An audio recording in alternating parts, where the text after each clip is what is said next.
ಕ್ರಿಸ್ತನ ಪುಣ್ಯನಾಮದಲ್ಲಿ ನಿಮ್ಮೆಲ್ಲರಿಗೆ ವಂದನೆಗಳು. ಇವತ್ತು ನಾವು ಬಹಳ ದುಃಖಕರವಾದಂತಹ ದಿನ ಆಗಿದೆ. ಕಾರಣವೇನು ಅಂದರೆ ಅಹಮದಾಬಾದಿನಲ್ಲಿ ನಡೆದಿರತಕ್ಕಂಥ ವಿಮಾನ ದುರಂತ ಸಂದರ್ಭವಾಗಿ ಅದರಲ್ಲಿ ಮೃತಪಟ್ಟಿರ್ತಕ್ಕಂಥ ಸುಮಾರು 242 ಜನ ಹಾಗೂ ಆ ಒಂದು ಆಸ್ಪತ್ರೆಯಲ್ಲಿ ನಡೆದಿರುವಂತಹ ಆ ಒಂದು ದುರಂತ ನಾವು ನೋಡುವಾಗ ನಿಜವಾಗ್ಲೂ ನಮ್ಮೆಲ್ಲರಿಗೆ ಬಾಧ ಆಗ್ತಾ ಇದೆ. ನಾವೆಲ್ಲರೂ ಕೂಡ ಅವರಿಗೋಸ್ಕರ, ಅವರ ಕುಟುಂಬದಗೋಸ್ಕರ ಚಿಕ್ಕದಾಗಿ ಪ್ರಾರ್ಥನೆಯನ್ನು ನಾವು ಮಾಡಿಕೊಳ್ಳೋಣ. ಪ್ರಿಯ ಪರಲೋಕದಲ್ಲಿರುವ ನಮ್ಮ ತಂದೆಯಾದ ದೇವರೇ, ನಿಮ್ಮ ಶ್ರೇಷ್ಠಗಳ ನಾಮಕ್ಕೆ ವಂದನೆಗಳು. ದೇವ, ನಡೆದಂತ ದುರಂತವು ದೇವರೇ ಯಾವ ನಿಮಿತ್ತವಾಗಿ ನಡೆದಿದೆಯೋ ಅದು ನಮಗಂತೂ ಗೊತ್ತಿಲ್ಲ, ಚೆನ್ನಾಗಿ ನಿನಗೆ ಗೊತ್ತಿರುವುದು. ಹೌದು ತಂದೆ, ಮೃತಪಟ್ಟವರ ಸಂಖ್ಯೆ ಹೌದು ತಂದೆ ಬಹಳ ಆಗಿದೆ. ಹೌದು ತಂದೆ, ಮೃತರ ಕುಟುಂಬವನ್ನು ದೇವರು ಒಂದು ಸಾರ್ತಿ ಜ್ಞಾಪಕ ಮಾಡಿಕೊ. ಆ ಒಂದು ನೋವನ್ನು ದೇವರೇ, ಕುಟುಂಬದಲ್ಲಿ ಸದಸ್ಯರನ್ನು ಕಳ್ಕೊಂಡಿರುವಂತಹ ನೋವನ್ನು ದೇವರೇ ಆ ಕುಟುಂಬಗಳು ಅನುಭವಿಸ್ತಾ ಇದ್ದೇವೆ. ಹೌದು ತಂದೆ, ಒಬ್ಬ ಮನುಷ್ಯ ಈ ಲೋಕವನ್ನು ಬಿಟ್ಟೋದ್ರೆ ಪುನಃ ಬರದಿಲ್ಲ ಎಂಬುದಾಗಿ ನಮ್ಮೆಲ್ಲರಿಗೆ ಗೊತ್ತುಂಟು. ಆದ್ರೆ ದೇವರೇ, ಕುಟುಂಬವು ದೇವರೇ ಆ ಒಂದು ದುಃಖವನ್ನು ತಡೆಕೊಳ್ಳುವುದಕ್ಕೆ ಅವರಿಗೆ ಧೈರ್ಯವನ್ನು ತುಂಬಿರಿ, ಸಹನವನ್ನು ಅನುಗ್ರಹ ಮಾಡಿರಿ. ಹೌದು ತಂದೆ, ಬಹಳ ದುಃಖದಲ್ಲಿರುವಂತ ಕುಟುಂಬಗಳನ್ನ ಪರಾಮರಿಸಿ ಈ ಲೋಕದಲ್ಲಿ ನಾವು ಕೂಡ ಒಂದು ದಿನ ಬಿಟ್ಟು ಹೋಗುವಂತವ್ರೆ. ಆದ್ದರಿಂದ ದೇವ, ಲೋಕಕ್ಕೆ ಬಂದಂತ ನಾವೆಲ್ಲರೂ ಕೂಡ ನಮ್ಮ ಜೀವನದ ಒಂದು ಪರಮಾರ್ಥವನ್ನು ತಿಳಿದುಕೊಂಡು ಇನ್ನು ಸನ್ಮಾರ್ಗದಲ್ಲಿ ನಡೆಯುವ ಭಾಗ್ಯನ ಅನುಗ್ರಹಿಸು. ಮತ್ತೊಂದು ಸಾರ್ಥ ಮೃತಪಟ್ಟಂತ ಪ್ರತಿಯೊಂದು ಕುಟುಂಬದವರನ್ನು ಕೂಡ ದೇವ ಆಶೀರ್ವದಿಸು, ಬಲಪಡಿಸು. ಕೃಪಾ ಮುಖಾಂತರ ಅವರನ್ನು ಕಾಪಾಡು. ಈ ದುಃಖವನ್ನು, ಈ ನೋವನ್ನು ತಡೆಕೊಳ್ಳುವುದಕ್ಕೆ ಶಾಂತಿ ಸಮಾಧಾನವನ್ನು ಅನುಗ್ರಹಿಸಬೇಕಂತ ಹೇಳುತ್ತಾ ಈ ಒಂದು ಪ್ರಾರ್ಥನೆ ಯೇಸು ನಾಮದಲ್ಲಿ ಬೆಳೆದನಪ್ಪ ತಂದೆ, ಆಮೇನ್. ಎಲ್ಲರಿಗೂ ನಮಸ್ಕಾರ. ದೇವರಿಗೋಸ್ಕರ ನಾವು ಏನು ಮಾಡ್ತಾ ಇದ್ದೀವಿ ತ್ಯಾಗ, ಮತ್ತೆ ನಮಗೋಸ್ಕರ ದೇವರು ಏನು ಮಾಡಿದ್ದಾನೆ? ಯಾರು ಮಾತಾಡಬಾರ್ದು.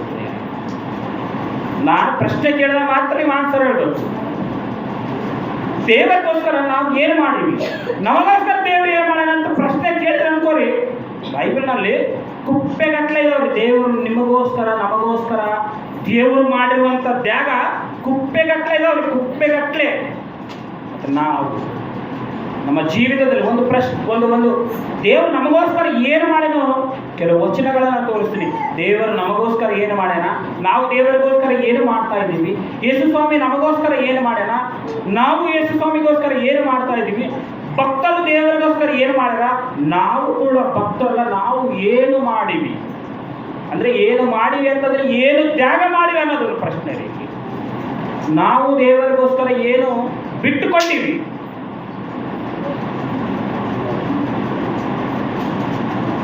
ಕೆಲವರು ಹೆಂಡತಿಗೋಸ್ಕರ ಅಂದರೆ ಅನೇಕ ಬಿಟ್ಟಿದ್ದನ್ನು, ಅನೇಕ ವಿಷಯಗಳಲ್ಲಿ ರಾಜಿಯಾಗಿ ಬಿಟ್ಟಿದ್ದನ್ನು ನಾವು ನೋಡಿದ್ದೇವೆ. ತಂದೆ ತಾಯಿ ಮಕ್ಕಳಿಗೋಸ್ಕರ ಇವೆಲ್ಲವೂ ನಾವು ನೋಡಿದ್ದೀವಿ.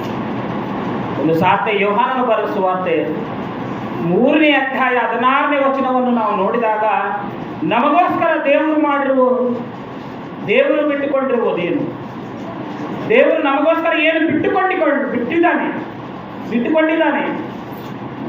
ಯೋಹಾನನು ಬರೆದ ಸುವಾರ್ತೆ 3ನೇ ಅಧ್ಯಾಯ 16ನೇ ವಚನವನ್ನು ಒಂದು ಸ್ವಲ್ಪ ಬೇಗ ಓದ್ರಿ, ಬೇಗ. ದೇವರು ಲೋಕದ ಮೇಲೆ ಎಷ್ಟೋ ಪ್ರೀತಿಯನ್ನಿಟ್ಟು ತನ್ನ ಒಬ್ಬನೇ ಮಗನನ್ನು ಬಿಟ್ಟನಂತ. ಅದೇ ಕೊಟ್ಟನು ಅಂದ್ರೆ ಒಂದೇ, ಹೌದೇ? ಏನು ಬಿಟ್ಟುಕೊಂಡ ದೇವರು? ತನ್ನ ಮಗನನ್ನು ಬಿಟ್ಟುಕೊಂಡ ಪ್ರೇರೆ, ಬಿಟ್ಟು ಭೂಮಿಗೆ ಕಳಿಸಿದ. ಯಾರಿಗೋಸ್ಕರ? ನಮಗೋಸ್ಕರ ಕೊಟ್ಟು ಕಳಿಸಿದ ಭೂಮಿಗೆ. ಯಾರನ್ನ? ಯೇಸು ಕ್ರಿಸ್ತನಲ್ರಿ. ಯೇಸು ಕ್ರಿಸ್ತನವ್ರನ್ನ ಏನ್ರಿ ಪ್ರಿಯರಾಗಿರ್ತಕ್ಕಂಥ ಆತ್ಮೇಲೆ ನೀವು ಆಲೋಚನೆ ಮಾಡಿ.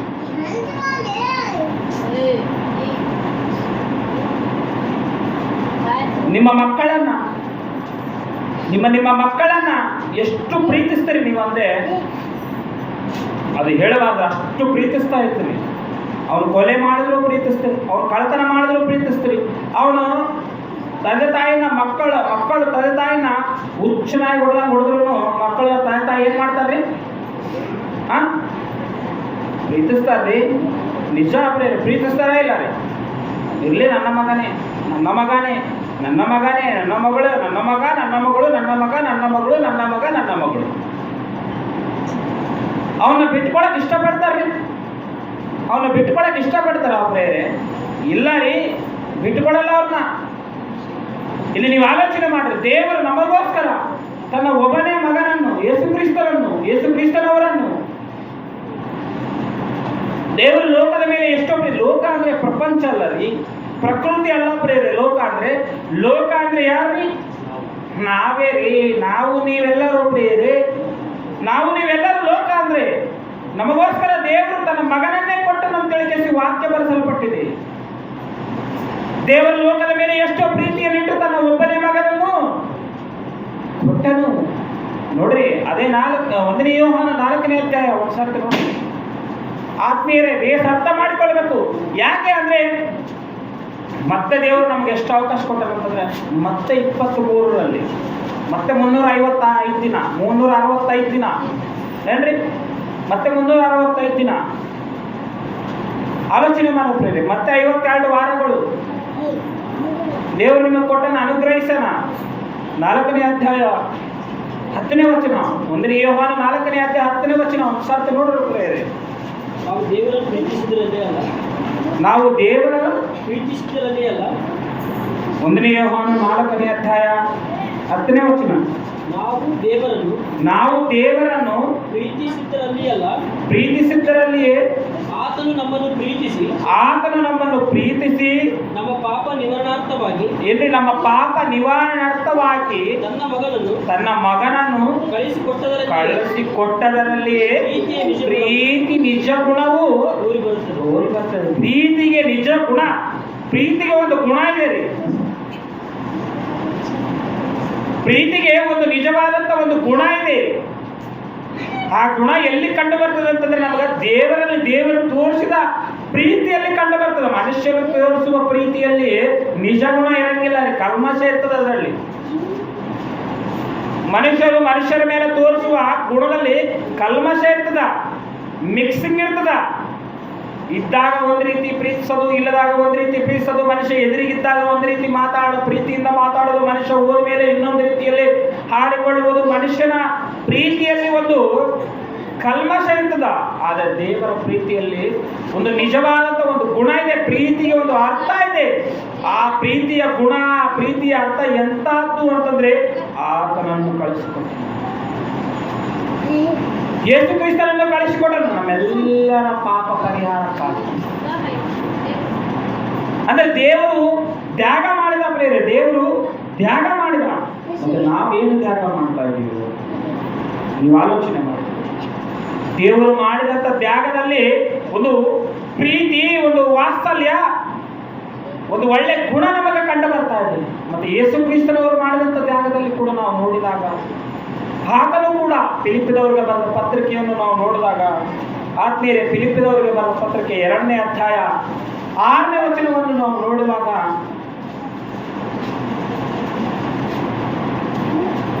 ಏನ್ರಿ, ದೇವರಿಗೋಸ್ಕರ ನಾವು ಕೂಡ ಒಂದು ನಿರ್ಣಯವನ್ನು ತಗೊಳ್ಕೊಳ್ಳಿ. 23ರಲ್ಲಿ ನೀವೆಲ್ಲರೂ ಕೂಡ ನಾವೇನು ಬಿಟ್ಟುಕೊಳ್ಳಬೇಕು ದೇವರಿಗೆ ಆಗಿ, ನಾವೇನು ಮಾಡಬೇಕು ದೇವರಿಗೆ ಆಗಿ. ಬೈಬಲ್ನಲ್ಲಿ ನೋಡಿದಾಗ ಭಕ್ತರು ಮಾಡಿದಂಥ ತ್ಯಾಗ, ಭಕ್ತರು ಮಾಡಿದಂಥ ಆ ಒಂದು ಕೆಲಸಗಳನ್ನು ನಾವು ನೋಡುವಾಗ ಅಂದರೆ ಯೇಸುಸ್ವಾಮಿಯವರ ಬಗ್ಗೆ ಇಲ್ಲಿ ಬರೆಸಲ್ಪಟ್ಟಿದೆ. ಕರೆಯರೆ ಯೇಸುಸ್ವಾಮಿಯವರು ಮಾತಾಡ್ತಾ ಇದ್ದಾರೆ ಏನಂತ ನೋಡ್ರಿ. ಯೇಸುಸ್ವಾಮಿಯವರ ಬಗ್ಗೆ ಇಲ್ಲಿ ಬರೆಸಿದ್ದಾರೆ ನೋಡೋದ್ರಿಂದ. ಫಿಲಿಪ್ಪಿದವರಿಗೆ ಬರೆದ ಪತ್ರಿಕೆ 2ನೇ ಅಧ್ಯಾಯ 6ನೇ ವಚನ, ಅಪೊಸ್ತಲರಾಗಿರ್ತಕ್ಕಂಥ ಪೌಲನವರು ಫಿಲಿಪ್ಪಿದವರಿಗೆ ಬರೆದ ಪತ್ರಿಕೆ. ಆತನು ದೇವ ಸ್ವರೂಪನಾಗಿದ್ದರು. ಏನು ಪ್ರಿಯರೇ, ಆತನು ಅಂದ್ರೆ ಯೇಸು ಕ್ರಿಸ್ತನವರು ದೇವ ಸ್ವರೂಪನಾಗಿದ್ರು ಕೂಡ ದೇವರಿಗೆ ಸರಿಸಮಾನ ಎಲ್ಲಿ ದೇವರಿಗೆ ಸರಿಸಮಾನನಾಗಿದ್ರೂ ಕೂಡ ಅಮೂಲ್ಯ ಪದವಿಯನ್ನು ಇನ್ನು ಒಂದು ಅಮೂಲ್ಯವಾದಂಥ ಪದವಿಯನ್ನು ಬಿಡಲಲ್ಲದೆ ಎಂದೆಣಿಸದೆ ಎಲ್ಲಿ ನಾನು ಯಾಕೆ ಬಿಡಲಿ ಅಂತೇಳಿ ಅಂದ್ಕಲಿಲ್ಲ ಪ್ರಿಯರೇ. ತನ್ನನ್ನು ಬರಿದು ಮಾಡಿಕೊಂಡು ತನ್ನನ್ನು ಬರಿದು ಮಾಡಿಕೊಂಡು ದಾಸನ ರೂಪವನ್ನು ಧರಿಸಿ ದಾಸನ ರೂಪವನ್ನು ಧರಿಸಿಕೊಂಡು ಮನುಷ್ಯರಿಗೆ ಸದೃಶ್ಯನ ಮನುಷ್ಯರಿಗೆ ಸಾದೃಶ್ಯನಾದನು. ಒಂದು ಒಳ್ಳೆ ಪದವಿ. ಎಂಥ ಪದವಿ ಅಂದ್ರೆ ಅದು ಗೊತ್ತಾ? ಎಂಥ ಪದವಿ ಗೊತ್ತಾ ಪ್ರಿಯರಾಗಿರ್ತಕ್ಕಂಥ ದೇವರ ಬಲಗಡೆಯಲ್ಲಿ ಕುಂತಿರುವ ಪದವಿ, ದೇವರಿಗೆ ಸರಿಸಮಾನನಾದಂಥ ಪದವಿ. ನೀವು ಆಲೋಚನೆ ಮಾಡ್ರಿ, ಅಂತ ಮಹಾ ಪದವಿ, ದೊಡ್ಡ ಪದವಿಯನ್ನೇ ಸ್ವಾಮಿ ನಾನು ಯಾಕೆ ಬಿಡ್ಲಕ್ಕ ಅನ್ಕೊಂಡಿದ್ದೆ. ಒಂದು ಮಾಮೂಲಿ ವ್ಯಕ್ತಿಯಾಗಿ ಬಂದ, ಒಬ್ಬ ಸಣ್ಣ ಒಂದು ಬಡ ಕುಟುಂಬದಲ್ಲಿ ಜನಿಸಿದ. ನೀವು ಅರ್ಥ ಮಾಡಿಕೊಳ್ಳಿ, ಅಂತ ಮಹಾ ಪದವಿಯನ್ನು ಬೇಡವಲ್ಲಿ ಎಂದು ಎಣಿಸದೆ ಬರಿದು ಮಾಡಿಕೊಂಡು ಒಬ್ಬ ದಾಸನ ಸ್ವರೂಪವನ್ನು ಧರಿಸಿಕೊಂಡು ಈ ಲೋಕಕ್ಕೆ ಬಂದ ಪ್ರಿಯರೇ. ಆತನು ಮಾಡಿದಂಥ ತ್ಯಾಗದ ಹಿಂದೆ ನಾವೆಷ್ಟು ಆಲೋಚನೆ ಮಾಡ್ತೀವಿ? ನಾವು ಮಾಡುವ ತ್ಯಾಗ ಎಷ್ಟೊಂದು ಎಂಥದ್ದು ಆಲೋಚನೆ ಮಾಡೋಣ. ಎಷ್ಟೊಂದು ಆತ್ಮೀಯರೇ, ಇನ್ನು ನೋಡುವಾಗ, ಇನ್ನು ವಾಕ್ಯನ ನಾವು ನೋಡುವಾಗ ಪ್ರೇರಾಗಿರ್ತಕ್ಕಂಥ ಆತ್ಮೀಯರೇ ಅದ್ಭುತವಾದಂಥ ರೀತಿಯಲ್ಲಿ ನಮಗೆ ಸಂದೇಶವನ್ನು ಕೊಡ್ತಿದ್ದ ಪ್ರೇರೆ. ನೋಡ್ರಿ, ಕೊರಿಂಥದವರಿಗೆ ಬರೆದ ಪತ್ರಿಕೆ, ಅಪೊಸ್ತಲರಾಗಿರ್ತಕ್ಕಂಥ ಪೌಲನವರು ಕೊರಿಂಥದವರಿಗೆ ಬರೆದ ಪತ್ರಿಕೆ, 2ನೇ ಕೊರಿಂಥದವರಿಗೆ ಬರೆದ ಪತ್ರಿಕೆ 8ನೇ ಅಧ್ಯಾಯ 9ನೇ ವಚನ. ನಮ್ಮ ಕರ್ತನಾದ ಯೇಸು ಕ್ರಿಸ್ತನ ಕೃಪೆಯು 2ನೇ ಕೊರಿಂಥದವರಿಗೆ ಬರೆದ ಪತ್ರಿಕೆ 8ನೇ ಅಧ್ಯಾಯ 9ನೇ ವಚನ. ನಮ್ಮ ಕರ್ತನಾದ ಯೇಸು ಕ್ರಿಸ್ತನ ಕೃಪೆಯು ನಮ್ಮ ಕರ್ತನಾದ ಯೇಸು ಕ್ರಿಸ್ತನ ಕೃಪೆಯು ನಿಮಗೆ ಗೊತ್ತಾಗಿದೆಯಲ್ಲ, ನಿಮಗೆ ಗೊತ್ತಾಗಿದೆಯಲ್ಲ. ಆತನು ಐಶ್ವರ್ಯವಂತನಾಗಿದ್ದು ಏನ್ರಿ ಪ್ರಿಯ, ಆತನು ಐಶ್ವರ್ಯವಂತನಾಗಿದ್ರು ಕೂಡ ತಾನು ಬಡತನದಲ್ಲಿ ಸೇರುವುದರಿಂದ ತಾನು ಬಡತನದಲ್ಲಿ ಸೇರುವುದರಿಂದ ನೀವು ಐಶ್ವರ್ಯವಂತರಾಗಬೇಕೆಂದು ನಾವು ಐಶ್ವರ್ಯವಂತರಾಗಬೇಕೆಂದು ನಿಮಗೋಸ್ಕರ ಬಡವನಾದನು. ನಮಗೋಸ್ಕರ ಏನಾದನು ಪ್ರಿಯರಾತನು? ಬಡವನಾದನು ಪ್ರಿಯರಾಗಿರ್ತಕ್ಕಂಥ. ಬಹಳ ಶ್ರೀಮಂತನಾತನು, ದೊಡ್ಡ ಶ್ರೀಮಂತನಾತನು. ಅಷ್ಟು ದೊಡ್ಡ ಶ್ರೀಮಂತನಾದರೂ ಕೂಡ ಆತ್ಮೀಯರೇ ನಮಗೋಸ್ಕರ ಏನಾದನು ಪ್ರಿಯರಾತನು? ಬಡವನಾದನ್ರಿ. ಯಾಕೆ ಗೊತ್ತಾ? ನಮ್ಮನ್ನ ಕಾಪಾಡಬೇಕು, ನಾವು ರಕ್ಷಣೆ ಹೊಂದಬೇಕೆಂದು, ನಾವು ದೇವರ ಮಾರ್ಗದಲ್ಲಿ ನಡೆಯಬೇಕೆಂದು, ನಾವು ಸತ್ಯದ ಮಾರ್ಗದಲ್ಲಿ ಸೇರಬೇಕೆಂದು, ನಾವು ದೇವರ ಕಡೆ ತಿರುಗಿಕೊಳ್ಳಬೇಕೆಂದು, ಆತನಿಗೋಸ್ಕರ ನಾವು ಬದುಕಬೇಕೆಂದು, ನಾವು ದೇವರಿಗೋಸ್ಕರ ಬದುಕಬೇಕೆಂತ ಹೇಳಿಸಿ ತಾನು ದೇವರಿಗೋಸ್ಕರ ಬದುಕಿ ಆ ಕಲ್ವರ ಶಿಲುಬೆಯಲ್ಲಿ ಪ್ರಾಣ ಕೊಟ್ಟು ಮರಣ ಹೊಂದಿದನು ಪ್ರಿಯರಾಗಿರ್ತಕ್ಕಂಥ. ನಮಗೆಲ್ಲರಿಗೆ ಸಾದೃಶ್ಯ ಆದನು. ನಾವೆಲ್ಲರೂ ಕೂಡ ಇವತ್ತು ಏನು ಮಾಡಬೇಕಂತಂದ್ರೆ ಒಂದು ಗೋಲ್ ಇರಬೇಕು ನಮ್ಮೆಲ್ಲರೂ. ಜೀವನದಲ್ಲಿ ಏನೋ ಸಾಧಿಸಬೇಕೆಂಬ ಗೋಲ್ ಇರಬಹುದು ನಮ್ಮಲ್ಲಿ. ನಾವು ಕ್ರಿಸ್ತನನ್ನು ನಂಬಿದ್ದೇವೆ, ಕ್ರಿಸ್ತನನ್ನು ಆಶ್ರಯಿಸಿಕೊಂಡಿದ್ದೇವೆ, ಕ್ರಿಸ್ತನಲ್ಲಿ ನಾವಿದ್ದೀವಿ. ನಾವು ಕೂಡ ಕ್ರೈಸ್ತವರು. ಕ್ರೈಸ್ತವರಾಗಿರ್ತಕ್ಕಂಥ ನಾವು ಏನು